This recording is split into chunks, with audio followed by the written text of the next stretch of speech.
मुशवरा के साथ मैं हूं असदरीम खान और मेरा साथ देंगे इफ्तिखार शराजी साहब। बात करेंगे अफगानिस्तान में अमरीकी अफवाज के इनखला के टाइम टेबल के मुतालिक और जो अमरीकी सदर जो बाइडन ने कहा कि अफगान शहरियों को अफगान मुस्तकबिल का फैसला करना होगा। अब इस पे अक़वाम मुत्तहिदा ने भी कुछ अपने सवालात उठाए हैं। गुज़िश्ता दिनों तालिबान के फाइटर्स ने मुख्तलिफ डिस्ट्रिक्ट्स पर कब्ज़ा किया है, जबकि अफ़गान हुकूमत का कहना है और सदर अशरफ गनी साहब का ये कहना है कि कुछ डिस्ट्रिक्ट्स अफ़गान फ़ौज ने रिकैप्चर कर लिए हैं, लेकिन अक़वाम मुत्तहिदा ने तशवीश का इजहार ज़रूर किया है। ज़रा पहले सुन लेते हैं अमरीकी सदर जो बाइडन का क्या कहना था। अपने सियासी करियर के थ्रू आउट जो बाइडन के बारे में ये कहा जाता था कि उनकी जो साफ गोई है वो सब जानते हैं, और अफ़गान पॉलिसी के मुतालिक भी हामिद कारज़ाई के दिन से आज तक सदर अशरफ गनी हों, हामिद कारज़ाई हों, इस बार भी ये एक साफ गोई का इजहार है, जबकि जो बाइडन ने कहा कि अफ़गान शहरियों को अफ़गानिस्तान के मुस्तकबिल का फ़ैसला करना होगा। शराजी साहब, इसको जो सदर अशरफ गनी हैं उनके एक बयान के साथ भी जोड़ना होगा, जो कि अमरीकी हुकूमत के नुमाइंदों ने भी कहा कि ये काफ़ी एक बड़ी स्टेटमेंट है। उन्होंने कहा कि अमेरिका का अब मामूली किरदार रह गया है और अमन का फ़ैसला पाकिस्तान करेगा और पाकिस्तान के हाथों में अफ़गानिस्तान का मुस्तकबिल है। तो सर, एक तरफ जो बाइडन का कहना कि Afghan should decide about Afghanistan future, और दूसरी जानिब जो रियासत पाकिस्तान का बल्कि कुछ दहाइयों से मौक़िफ़ है कि अफ़गानिस्तान में जब कोई अमन का मुआहदा होगा या जब कोई पीस प्रोसेस होगी तो वो सिर्फ़ और सिर्फ अफ़गान शहरी कर सकते हैं, उन्हीं को इसमें फ्रंट एंड सेंटर होना होगा। ज़रा बाद में सुनेंगे रियासत पाकिस्तान के नुमाइंदों का क्या कहना था। शराजी साहब, आप क्या पर्सपेक्टिव है सर इस पर? जी बिल्कुल इस वक्त के जैसे आप बता भी रहे हैं, और अशरफ गनी साहब और उनके साथ जो चीफ एग्जीक्यूटिव हैं अब्दुल्ला साहब, दोनों अमेरिका के दौरे पे हैं, और आपको मालूम है कि उनकी मुलाकात भी हुई अमेरिकी सदर से, और वहाँ पे यकीनी तौर पे कश्मीर जो अफ़गानिस्तान का फ्यूचर है सितंबर के बाद जब अमेरिकी अफवाज वहाँ से चली जाएंगी, वही एक मरकज़ी नुक्ता था जिस पे गुफ्तगू हुई। और बिल्कुल ये तो खैर तमाम दुनिया की ख्वाहिश है, और तमाम वो जो स्टेक होल्डर्स हैं वो यही चाहते हैं कि अफ़गानिस्तान का जो मुस्तकबिल है वो अफ़गानिस्तान के अवाम ख़ुद तय करें और उन्हें फ़ैसला करना है कि फ़्यूचर क्या सिनेरियो बनेगा। लेकिन अशरफ गनी साहब जो अपने दौर इक़्तिदार के अंदर भी पाकिस्तान के किरदार के ऊपर एक तरह से नाराज़ रहे और बार बार वो उंगलियां उठाते रहे। शुमाली इत्तेहाद उससे पहले भी अब्दुल्ला वो लोग तो पहले ही नाराज़ थे पाकिस्तान से, लेकिन अशरफ गनी साहब भी कुछ ज़्यादा पाकिस्तान के किरदार से मुतमईन नहीं नज़र आए। लेकिन अब का जो उनका बयान है ये हकीकत पसंदी से ज़्यादा मुझे शरारत लग रही है, और बुनियादी तौर पे इस वक्त जो जैसे जैसे दिन करीब आ रहे हैं विड्रॉल के और पाकिस्तान पर जो दबाव बढ़ रहा है, ये उस दबाव बढ़ाने का एक हिस्सा तो ज़रूर है, वरना ऐसा मुमकिन नहीं है कि अफ़गानिस्तान का मुस्तकबिल पाकिस्तान के हाथ में हो और पाकिस्तान ने फ्यूचर सिनेरियो को डिसाइड करना हो, ऐसा हरगिज़ नहीं है।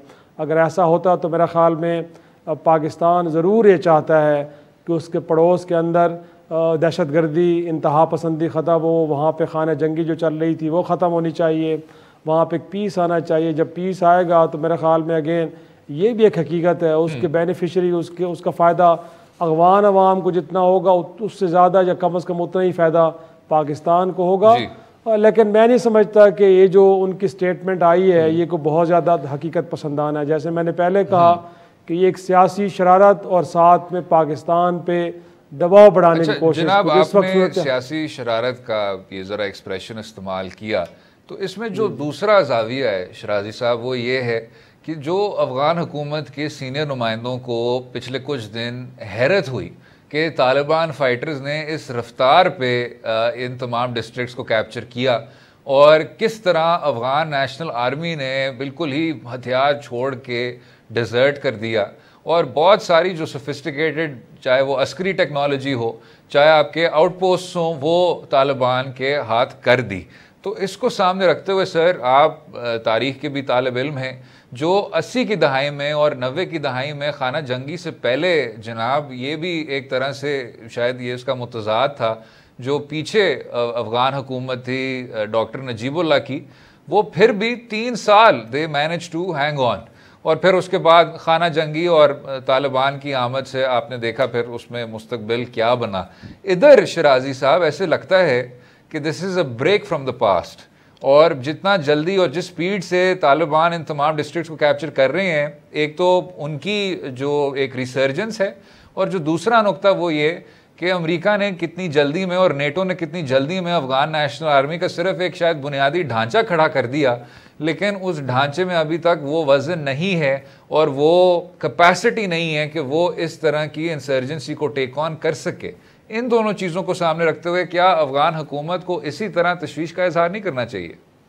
ये तशवीश का इजहार तो ज़रूर करना चाहिए, लेकिन मेरे ख्याल में खुद इन हक़ाइक़ को भी सामने रखना चाहिए कि जब इत्तेहादी अफ़वाज जिनके पास दुनिया की बेहतरीन वेपन और बेहतरीन टेक्नोलॉजी है और जिनके पास एरियल सपोर्ट भी थी, जिनके पास और बड़े वसाइल थे, अगर वो अफवाज मुकम्मल तौर पे ख़ात्मा नहीं कर सकी इंतहा पसंदों का, दहशत गर्दों का उस सरजमीन के ऊपर, तो फिर आप अफगान आर्मी से कैसे तवक्को कर सकते हैं कि अगर कोई इलाके आप उनके हवाले किए भी हैं तो उनका वो भरपूर अंदाज में दिफा करें। उनके पास उस तरह के ना तो वेपन है, ना उनके पास उस तरह के वसाइल हैं जिस तरह के इत्तेहादी अफवाज के पास थे। तो मेरा ख्याल में इस पर कुछ ज़्यादा ताज्जुब नहीं होना चाहिए कि इस वक्त जो तालिबान एक एग्रेसिव मूड में हैं और उनकी कोशिश ये है कि वो ज़्यादातर इलाका अपने कंट्रोल में लें।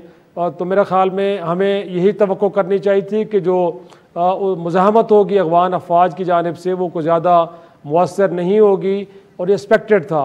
और मेरे ख़्याल में एक बात और भी है कि जो तालिबान इस वक्त एग्रेसिव मूड में नज़र आ रहे हैं और वो चाह रहे हैं कि ज़्यादा से ज़्यादा इलाके उनके ज़ेर कंट्रोल आ जाएँ, तो मेरे ख़्याल में इनखला के बाद जो एक डायलॉग की सूरत हाल बनेगी और एक फ्यूचर सिनेरियो के लिए गुफ्तगू होगी, तो मेरे ख़्याल में एक सियासी सोच ये हो सकती है तालिबान के यहाँ भी कि जब ज़्यादा इलाके उनके कंट्रोल में होंगे तो शायद डायलॉग टेबल के ऊपर भी उनकी बात को ज़्यादा सुना भी जाए और माना भी जाए।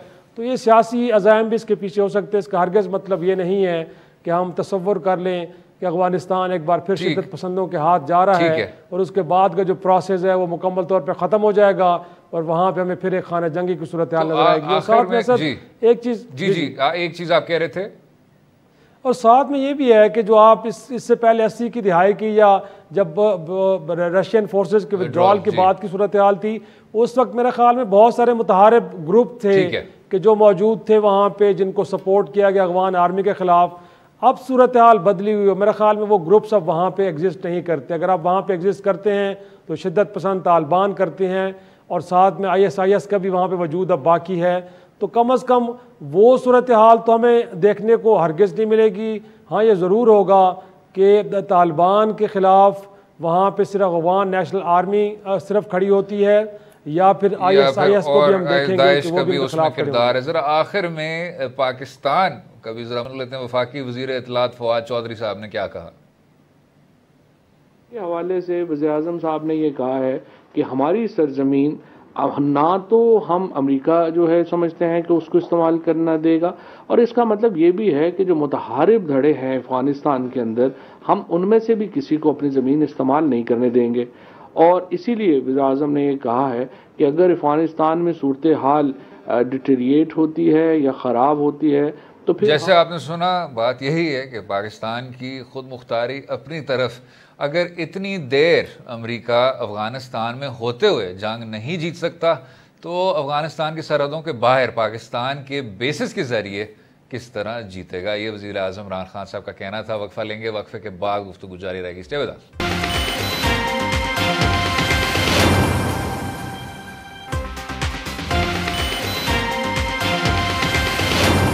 Welcome back to Do Raay. 2019 में जब हिंदुस्तान ने 5 अगस्त को अपना गैर कानूनी कदम लिया मकबूजा कश्मीर को एनेक्स करने का और अपने आइन में आर्टिकल 370 के ज़रिए जो कश्मीरियों की खसूसी हैसियत थी, यानी जो ऑक्यूपाइड कश्मीरी शहरी थे उनकी जो खसूसी हैसियत थी उसको ख़त्म कर दिया, तब से आज तक बैनुल अक़वामी माहिरीन में एक इत्तफ़ाक़ राय है कि ये हिंदुस्तान के शिद्दत पसंद मंसूबे के लिए भी एक तरह से नुकसानदेह है, क्योंकि ना तो ये सस्टेनेबल है, ना तो मकबूजा कश्मीर के शहरी इसको कभी कबूल करेंगे, और ना तो बैनुल अक़वामी सतह पे, चाहे वो बुनियादी हकूक़ के हवाले से हो और ख़ुसूसी तौर पे जो बुनियादी हक़ के ख़ुद इरादियत है उसके हवाले से कभी इसको एक मुस्बत तरह से तस्वर किया जाएगा।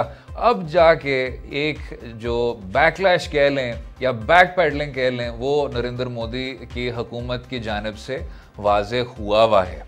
और गुज़श्ता दिनों बीजेपी हुकूमत ने मकबूजा कश्मीर के लीडरान, जिनकी जो अक्सरियत थी वो वही जो प्रो इंडिया वज़राए आला चलते आ रहे हैं, और उनके साथ साथ जो उनके इत्तेहादी लीडरान हैं उनके साथ जो चलते आ रहे हैं, यानी उमर अब्दुल्ला, महबूबा मुफ्ती, उन जैसे लीडरान से मुलाकात करने के बाद हुकूमत हिंदुस्तान का ये कहना है कि एक ऑपर्च्यून टाइम पे कोई एक ऐसा एक वक्त आएगा जो कि शायद जब तमाम अमूर हैं वो अलाइन हुए होंगे, तो तब जो स्टेटहुड की एक हैसियत है उस पर बात की जा सकती है। हुकूमत पाकिस्तान ने इस पोजीशन की पूरी तौर पर मज़म्मत की है, और शाह महमूद कुरैशी साहब का जो वफाकी वज़ीर ख़ारजा हैं उनका कहना था कि इस इजलास से कुछ भी नहीं हासिल हुआ। ज़रा पहले सुन लेते हैं वफाकी वज़ीर ख़ारजा का क्या कहना था। तो मैं तो कहूँगा जो कल की बैठक थी वो थी गुफ्तन नशिस्तन बर्खास्तन। नशिस्त हुई, हासिल वसूल कुछ ना हुआ। मेरी नज़र में ये एक नाटक था। और नाटक क्यों था? नाटक इसलिए था कि पिछले 2 साल के जो इक़दामात लिए गए और 2 साल में जो जम्मू और कश्मीर पर जबर और तसल्लुत मुसल्लत किया गया, उससे हिंदुस्तान का जो इंटरनेशनल इमेज है, उसकी जो साख है, वो बुरी तरह मुतासिर हुई। मोदी की जो ज़ाती जो शख्सियत है उस पर भी बहुत से सवालिया निशान उठाए गए।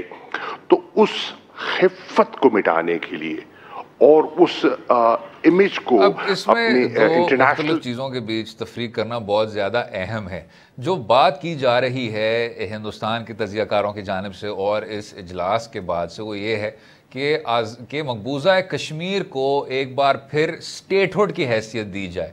उसका ये मतलब नहीं है कि आर्टिकल 370 या तो बहाल हो जाएगा या उनकी खसूसी हैसियत बहाल हो जाएगी, या जो उनके 35A के तहत कुछ प्रोटेक्शंस हैं वो बहाल हो जाएंगे, या कि ये जो एक मंसूबा था कि यहाँ आप डेमोग्राफिक को बुनियादी तौर पे तब्दील करें और वहाँ हिंदू सेटलर्स को रिलोकेट करें, जो कि जंग का एक जुर्म समझा जाता है, वॉर क्राइम समझा जाता है, जिनेवा कन्वेंशंस की खिलाफ वर्जी समझी जाती है, ये वो नहीं है।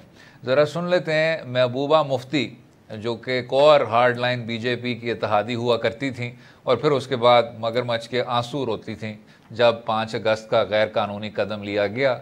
उनका भी ज़रा मौक़िफ़ सुन लेते हैं। अजीज़ साहब, वो यही है कि ये जो लीडरान हैं जो पिछले कुछ दहाइयों से मकबूजा कश्मीर के शहरियों को गुमराह कर रहे हैं और उनको एक हिंदुस्तान के बयानिए का हिस्सा बनाने की नाकाम कोशिश कर रहे हैं, वो एक बार फिर इस समझौते पर राज़ी हो जाएंगे कि जी आप किसी पॉइंट पे हमें स्टेटहुड दे दें, हमें खसूसी हैसियत नहीं चाहिए। और खसूसी हैसियत तो एक तरफ जो हक़ खुद इरादियत है जो कि अक़वाम मुत्तहिदा ने भी तस्लीम किया हुआ है और रेजोल्यूशन के ज़रिए बैनुल अक़वामी क़वानीन में उसको लाजमी किया हुआ है, उसको लाजमी करार दिया है, वो भी एक ऐसी चीज़ है जिसके वो कोई ख़ास कायल नहीं है।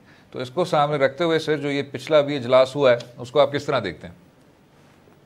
मेरे ख़्याल में जो आप कह रहे हैं बिल्कुल हिंदुस्तान की स्ट्रेटजी भी यही है। बिलखसूस जो हुकूमत वक्त है उसकी स्ट्रेटजी यही है कि कश्मीर के मसले के अंदर इस कदर मज़ीद पेचीदगियाँ शामिल कर दी जाएँ कि अगर इस मसले को हल करने की कोशिश भी हो तो जो रिसेंट पेचीदगियाँ अगर इन्हीं को दूर कर दिया जाए तो लोग ये तब समझें कि शायद कश्मीर के मसले को हल करने के हवाले से बहुत बड़ी पेशरफ्त हो गई। और रह गया जो हालिया मुलाकात है, यकीनी तौर पे जैसे आपने भी कहा कि ये वो लोग हैं कि कांग्रेस की हुकूमत हो हिंदुस्तान में या बीजेपी की हुकूमत हो, ये हमेशा उन रियासती इदारों के साथ, उन पार्टीज़ के साथ खड़े रहे हैं, और इनको हम कश्मीर की पॉपुलर वॉइस और यहाँ हुर्रियत के लीडरान को नहीं बुलाया गया जनाब? जी बिल्कुल नहीं बुलाया गया। और देखें कि इस मुलाकात के बाद जो खबरें सुनने को मिली तो उसमें से कहा यह गया कि मेजॉरिटी ऑफ रहनुमाओं ने तो 370 की कोई बात ही नहीं की, और कुछ ने कहा कि ये मामला क्योंकि भारतीय सुप्रीम कोर्ट में अब है तो बेहतर है कि अदालत को डिसाइड करने दें कि वो 370 के बारे में क्या कहती है। तो अगर ये राय इनकी है कश्मीर के अवाम को लेके, तो फिर तो मैं बड़ा हैरान हूँ। किसी शख्स ने ये नहीं कहा वहाँ पे कि जो लॉकडाउन की फ़िज़ा बनी हुई है पिछले 2 साल से, उसे कब ख़त्म किया जाएगा, कोई बात नहीं हुई। मेरे ख़्याल में जो नेक्स्ट लेवल पे जा रहा है, जो प्लान है हिंदुस्तान का, और जो कुछ मुझे कुछ जानने का मौका मिला जब मैंने कुछ पढ़ा, असल लगता ये है कि अब ये नई हल्का बंदियों की बात हो रही है, इन हल्का बंदियों का बुनियादी मकसद शायद ये है कि कश्मीर को अब कहीं 2 सूबों में या 2 रियासतों में तकसीम करने की नई कोशिश हो रही है।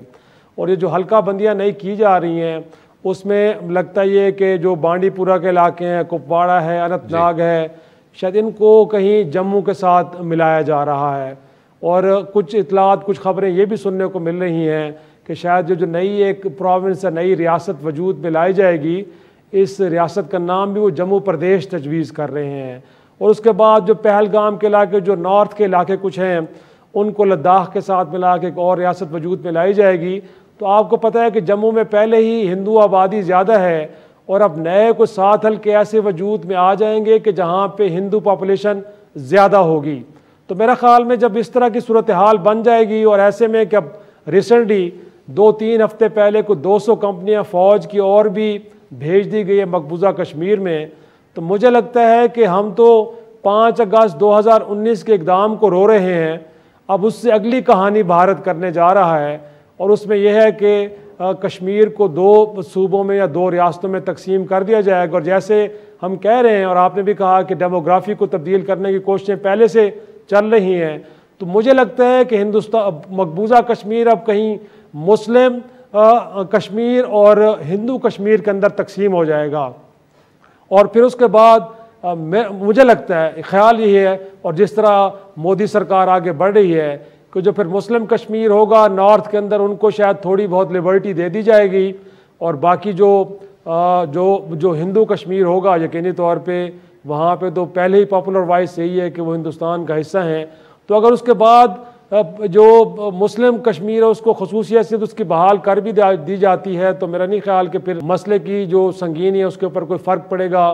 तो अब ये सूरत हाल है। इसमें किसी ज़माने में या पिछले दिनों में जो शाहमूद कुरैशी साहब ने बात की थी कि हमें 370 को ज़्यादा उजागर नहीं करना चाहिए, गोया कि ये हिंदुस्तान ने एक इंटरनल अरेंजमेंट्स वहाँ पे की है। हमें तो बुनियादी तौर पे कश्मीर का वो मसला कि जो अक़वाम मुत्तहिदा के करारदादों के मुताबिक जिसमें राय शुमारी को फोकस करना है उसको करना चाहिए, और हमें उसके ऊपर डिप्लोमेसी करनी चाहिए। अगर हम इंटरनल अरेंजमेंट्स को लेके कश्मीर के मामले को डिस्कस डिबेट करेंगे और हिंदुस्तान के ऊपर दबाव डालने की कोशिश करेंगे, तो मुझे नहीं लगता कि फिर जो अल्टीमेट गोल है हम उस तरफ बढ़ पाएंगे। तो बेहतर यह है कि हमें इंटरनल जो वहाँ पे चीज़ें हो रही हैं उनको सरफ नज़र करके बुनियादी तौर पे कश्मीर के इशू के ऊपर हमें फोकस करना चाहिए, आलमी बिरादरी को, और जो फोरम्स हैं उनको मौसर अंदाज में इस्तेमाल करना चाहिए। कोई शक नहीं जनाब कि आप इंटरनल प्रोसेस को वो तरजीह नहीं दे सकते जो मकबूजा कश्मीर के ज़मीनी हक़ाइक़ हैं, उनको आपको अवलीन तरजीह देनी होगी। लेकिन मैं फिर भी एक मुख्तसर सा इख्तलाफ ये करूँगा जनाब, जो शायद एक ऑफिशियल पॉलिसी लाइन है कि आप इन आर्टिकल्स को मत देखें। बात यह है कि जब आप इस तरह की खसूसी हैसियत को ख़त्म करते हैं, बेशक रियासत पाकिस्तान का 1940 की दहाई से मौक़िफ़ ये है कि इस तरह के आर्टिकल्स की कोई कानूनी हैसियत नहीं है, क्योंकि आप एक ऑक्यूपाइड टेरिटरी में इस तरह स्पेशल स्टेटस अपने कॉन्स्टिट्यूशन के ज़रिए तो फराहम नहीं कर सकते। लेकिन हिंदुस्तान के हदूद में रहते हुए ये फिर भी एक इरादा है, और एक इरादा नुमाया होता है कि आप अक़वाम मुत्तहिदा के रेजोल्यूशंस को सामने रखते हुए कह रहे हैं कि यहाँ खसूसी हैसियत है जब तक फ़ैसला ना किया जाए। जब 5 अगस्त 2019 को आप वो हैसियत ही ख़त्म कर देते हैं, तो इसका मतलब है जितनी कम कसर थी ना सिर्फ वो ख़त्म हो गई है, लेकिन उसके साथ साथ शराजी साहब जो आपने शिमला मुआहदे में भी बात की कि अज़ खुद आप टेरिटरी को तब्दील नहीं करेंगे, अज़ खुद आप सिचुएशन को तब्दील नहीं करेंगे किसी तरह से, आपने उस तरह के मुआहदों को भी रद्द कर दिया है। और जो हिंदुस्तान का इतनी देर से ये मौक़िफ़ था कि ये एक बायलैटरल इशू है, बैनुल-अक़वामी इशू नहीं है, उसको अक़वाम मुत्तहिदा के ह्यूमन राइट्स कमिश्नर ने रद्द कर दिया, ये कहते हुए कि यहाँ एक कमीशन ऑफ इंक्वायरी बननी चाहिए। वक्फे के बाद गुफ्तगू जारी रहेगी, रहिएगा हमारे साथ।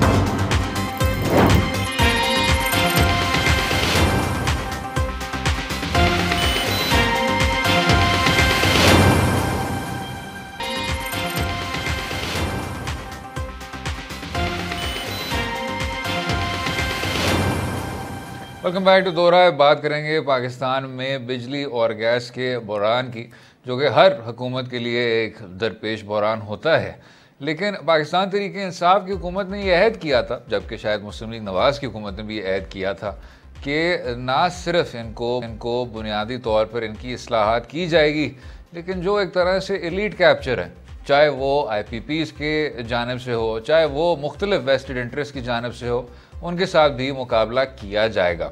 लेकिन गुज़िश्ता दिनों यही देखने को मिला, चाहे अनअनाउंस्ड लोड शेडिंग हो, चाहे हुकूमत वक्त की मुख्तलिफ पोजीशंस हो, ना सिर्फ एक डायरेक्शन ही नज़र आ रहा, लेकिन साथ में जो पाकिस्तान तहरीक इंसाफ की हुकूमत की अपनी इंक्वायरी रिपोर्ट्स हैं पेट्रोलियम के हवाले से और एनर्जी के हवाले से, उन पर भी अमल दरामद कोई ख़ास शफाफ तरह से दिखाया नहीं दे रहा। शराजी साहब किस तरह देखते हैं सर, जो आपकी एक रोलिंग एनर्जी क्राइसिस है?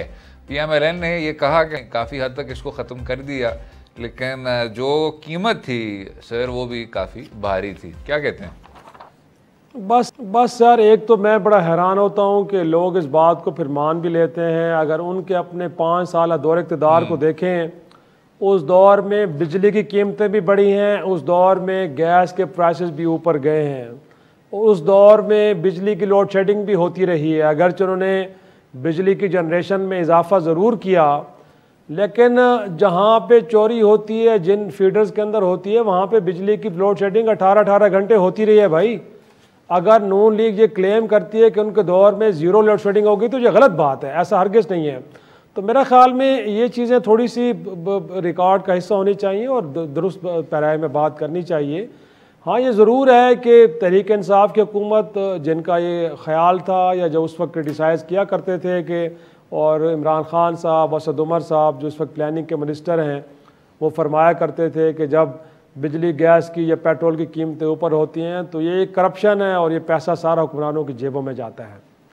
तो जब वो इक़्तिदार में आए तो उनको भी समझ आई है कि नहीं, ऐसा हरगिज़ नहीं है, इस तरह के अनपॉपुलर डिसीजंस आपको लेने पड़ते हैं। और ऐसे में कि जब आप IMF प्रोग्राम में जाते हैं, जब आपको मुल्क की मईशत चलाने के लिए इस तरह के कर्ज़े चाहिए होते हैं, इस तरह के प्रोग्राम्स चाहिए होते हैं, तो फिर आपको यही रास्ता इख्तियार करना पड़ता है जो माजी की हुकूमतें भी इख्तियार करती रही हैं। तो यही हमने देखा है कि 3 साल होने को हैं इस हुकूमत को, और इस बार इनकी हुकूमत में भी कुछ 6 बार इनकी कीमतें गैस बिजली की बढ़ाई गई हैं, और अब सितंबर अक्टूबर में फिर बढ़ने जा रही है। गोया कि जो एक IMF से प्रोग्राम के तहत 2 साल के लिए इंक्रीज़ था, उस इंक्रीज़ को बहाल रखा जाएगा। आने वाले वक्तों में तो हम कह सकते हैं कि एक बार फिर इजाफ़ा किया जाएगा।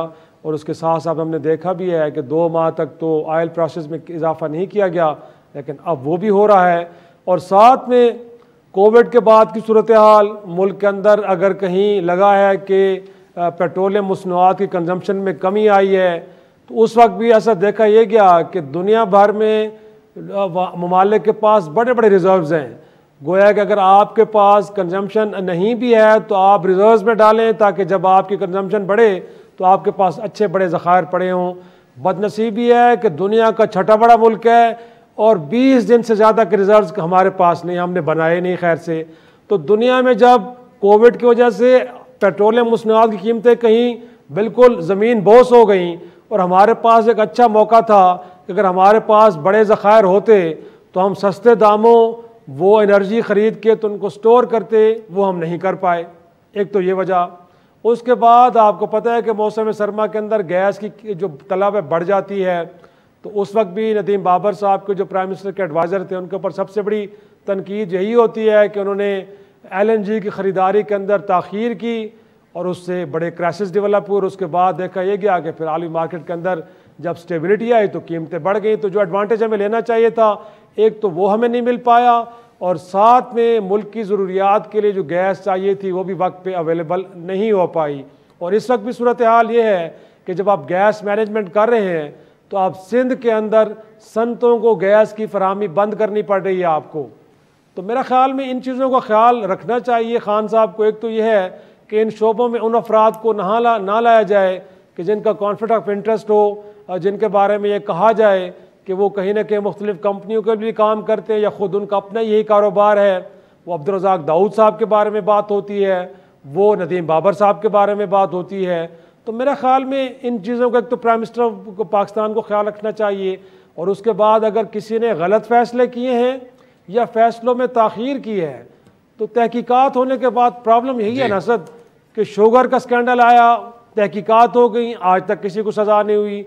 इसी तरह ऑयल क्राइसिस के ऊपर आपने एक कमीशन बिठाया, उसकी फाइंडिंग्स आई, अभी तक आपने नदीम बाबर साहब को डिसीट किया है, गोया से उनसे एडवाइज़र का अहदा आपने वापस ले लिया है, लेकिन उससे आगे तो कुछ भी नहीं हुआ।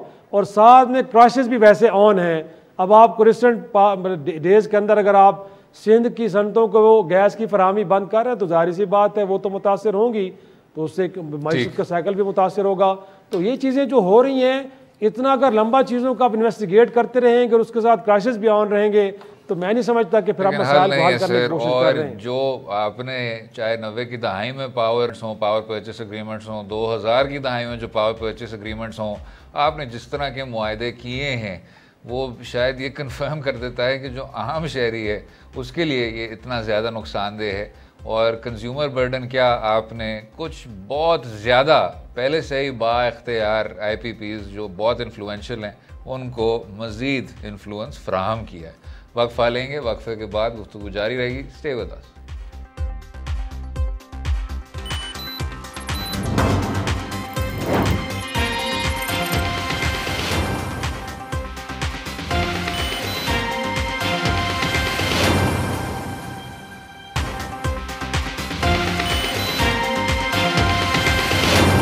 Welcome back to Do Raay. हालात हाजरा से हट के बात ये भी करेंगे डॉक्टर जहांगीर मती साहब की, जो कि दूसरी मरतबा एक बैन अल-अक़वामी अवार्ड के लिए नामज़द हुए हैं।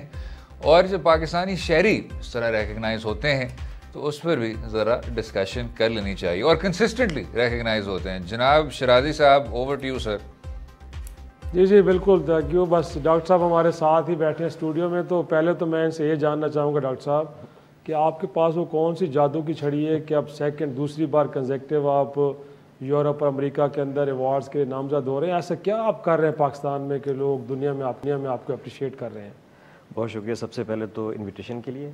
लेकिन जादू की छड़ी तो कोई नहीं, बस मेहनत करते हैं और बस कोशिश करते हैं कि पाकिस्तान के हवाले से हो सके जितनी कोशिश हो सकती है वो हम लोग उसको अप्रोच करते हैं कि अपनी जो एफर्ट्स हैं, जो माइंड सेट है, जो प्लान्स हैं, उसको हम तकमील तक लेकर आए। बस उसी का सिला मिल रहा है और कुछ। तो क्या किन शोबों में, मैं जो पढ़ रहा था रियल स्टेट के अंदर भी आप काम कर रहे हैं, हेल्थ के अंदर की भी, एजुकेशन के अंदर, तो कौन से ऐसे प्रोजेक्ट्स हैं कुछ हमारे नाज़रीन को बताएं जी बिल्कुल, जिनकी बुनियाद पे आप नॉमिनेट हुए इन अवार्ड्स के लिए? एक्चुअली जो रियल स्टेट के हवाले से लास्ट ईयर जो स्टीव अवार्ड नॉमिनेट हुआ था वो भी रियल स्टेट के हवाले से था। सबसे बड़ा जो प्रोजेक्ट कराची के हवाले से है मेरा MKJ घर के नाम से, तो is a huge project and Allah का शुक्र है कि वो कंटिन्यू है। और इस तरह होता है कि जो प्रोजेक्ट हमारी जो बेनिफिट हमें देता है हम उसको इंटरनेशनल मैगजीन में पब्लिश करवाते हैं कि हमारा ये बेनिफिट रेशो है। तो उसके बिहाफ पे हमें इनविटेशन आती है कि नॉमिनेशन के लिए आप हमें जो डॉक्यूमेंटेशन है वो सबमिट करवाएं। उसके बाद वो एनालिसिस करते हैं कि वी आर एलिजिबल और नॉट। जब वो अहल करार देते हैं तो उसके बाद फिर nomination, last year Steve award के हवाले से तकरीबन कोई 18 नॉमिनेशन थी, इस साल भी अमेरिका की तरफ से है और UK की तरफ से भी है। और होपफुली इंशाल्लाह उम्मीद रखता हूँ कि Pakistani being as a Pakistani I should be win this award इंशाल्लाह। और क्या कहेंगे आप एजुकेशन और हेल्थ सेक्टर में भी काम कर रहे हैं, यकीनी तौर पे पाकिस्तान के अंदर जी बिल्कुल दो ऐसे सेक्टर्स हैं कि जो बड़े इग्नोर्ड तस्वर होते हैं, तो इनमें क्या आप कंट्रीब्यूट कर रहे हैं कि लोग आम लोगों को उसका बेनिफिट हो? नहीं, इग्नोर तो नहीं है, लेकिन अगर बिजनेस पॉइंट ऑफ व्यू से इसको देखा जाए तो सबसे ज़्यादा जो बिजनेस जो रेवेन्यू जनरेट हो रहा है वो एजुकेशन और हेल्थ के हवाले से ही है। और हमारा जो बेसिक फोकस जो है वो हेल्थ के हवाले से भी है, एजुकेशन के हवाले से भी है, स्कूल सिस्टम है, कॉलेज है। और सबसे बड़ा जो नेक्स्ट हमारा जो वेंचर आ रहा है पाकिस्तान के हवाले से वो है एविएशन का। We are launching the new airline. हमने तो लास्ट ईयर उसको मार्च में लॉन्च करना था, लेकिन कोविड की वजह से बहुत सारी इंटरनेशनल मार्केट काफ़ी क्रैश हो गई, तो हमें भी काफ़ी उसमें मुहतात तरीके से उसको चलना पड़ा। तो इंशाल्लाह इस साल अक्टूबर के बाद हम एविएशन एक न्यू एयरलाइन भी डोमेस्टिक लॉन्च कर रहे हैं। लेकिन डॉक्टर साहब एलीट के लिए तो बहुत कुछ कर रहे हैं, आम लोगों के हवाले से बताएं ना कि आम आदमी को आप जो अगर हाउसिंग का प्रोजेक्ट लेके आए हैं तो गरीब आदमी के भी वहाँ पे घर बन पाएगा, या वो जो बड़े बड़े महलात में रहने वाले लोग हैं वही आपके खरीदार होंगे, आम आदमी के बारे में? नहीं, ऐसा नहीं है। हमारा जो प्रोजेक्ट है उसमें 2 ब्लॉक हैं। MKJ ब्लॉक जो है ना वो वेलफेयर बेस पे हैं, जो बिल्कुल लो कास्ट वाले जो प्रोजेक्ट है ना, जो घर हैं उसको काफ़ी कम कीमत में इस वक्त जितने भी पाकिस्तान में हाउसिंग सोसाइटी है उससे 50% लो कास्ट के ऊपर हम प्रोवाइड करें, वो भी इंस्टॉलमेंट के ऊपर, ताकि एक आम और एक जो अफोर्ड नहीं कर सकता घर के लिए अपना, वो आराम से उसको इंस्टॉलमेंट के ऊपर भी अफोर्ड कर सके और उसको परचेज कर सके। ये सबसे बड़ी इस वक्त सबसे बड़ी वेलफेयर जो हमने रियल एस्टेट के हवाले से किया है, जो हाउसिंग स्कीम के लो कास्ट का भी लो कास्ट, हमने वो चीज़ इंट्रोड्यूस करवाई है। तो गवर्नमेंट की तरफ से भी कोई अप्रिसिएशन है? क्योंकि इमरान खान साहब भी तो उन्होंने जब इक़्तिदार में उन्होंने यही उनका स्लोगन था कि वो 50 लाख घर देंगे, लोगों को नौकरियां देंगे। तो एक ये बताइए कि इन प्रोजेक्ट से आप कुछ लोगों का रोज़गार भी जनरेट कर रहे हैं, और मोर इम्पॉर्टेंटली कोई हुकूमत की तरफ से भी कोई आपको है वहाँ से भी कुछ सपोर्ट मिल पा रही है? हुकूमत की तरफ से फ़िलहाल तो एप्रिसिएशन आप कह सकते हैं इनडायरेक्टली, लेकिन है कि जो भी एफर्ट्स हमारी पर्सनल एफर्ट्स ही हैं। और जो जॉब्स का आप कह रहे हैं कि इसमें तकरीबन कोई 20,000 अपॉर्चुनिटीज़, जितने भी प्रोजेक्ट हैं, हाउसिंग स्कीम है, एविएशन है, एजुकेशन है, हेल्थ के हवाले से, टूरिज़म है, होटल है, IT के हवाले से तकरीबन 20 साल लोगों को रोज़गार जनरेट होगा और प्रोजेक्ट के स्टार्ट होते ही। और होपफुली आम लोगों का भी होगा अप्रोच, लेकिन हुकूमत की तरफ से हम बस ये उम्मीद रखते हैं कि हमें और ज़्यादा सपोर्ट करेंगे। अच्छा डॉक्टर साहब, जो आपने अभी हाउसिंग स्कीम्स की बात की, आप वाकिफ़ होंगे जो हमारे अर्बन प्लानर्स कह रहे हैं, जो सिविक्स के माहिरीन हैं वो कह रहे हैं, जो लोग ये माहौलियाती स्कीम्स को देख रहे होते हैं कि पाकिस्तान के जो बड़े बड़े शहर हैं उसमें अर्बन स्प्रॉल का बहुत संजीदा मसला है, और ये एनवायरनमेंट के लिए भी बुरा है, आपकी जो अर्बन आबादियाँ हैं उनके लिए भी बुरा है। तो आपने अपने काम में देखा कि शायद अब रुझान आ रहा है कि स्प्रॉल की जगह आप अब जो आपके वर्टिकल, चाहे वो बड़ी बड़ी जो बिल्डिंग्स होती हैं, अपार्टमेंट कॉम्प्लेक्सेस होते हैं, उसकी तरफ इंक्लिनेशन किस तरह देखते हैं? देखें कि जो भी प्रोजेक्ट स्टार्ट होता है वो सबसे पहले इन्वायरमेंटल प्रोटेक्शन जितनी भी एजेंसीज हैं, जितने भी रेलिवेंट जो भी डिपार्टमेंट होते हैं, वहाँ से NOC के बाद ही स्टार्ट होता है, उसके बगैर स्टार्ट हो ही नहीं सकता।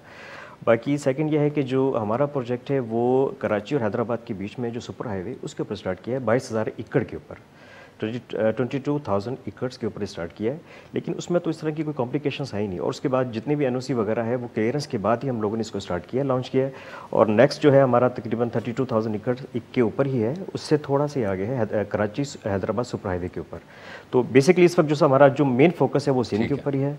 होपफुली उम्मीद करते हैं कि इंशाल्लाह इसमें रोज़गार भी जनरेट होंगे, और रियल एस्टेट के हवाले से लोगों को एक फलाही तौर पे काफ़ी अच्छी उनको एक घर भी मुहैया किए जाएंगे।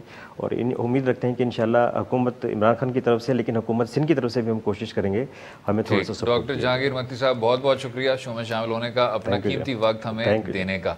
उम्मीद है आपको प्रोग्राम पसंद आया होगा।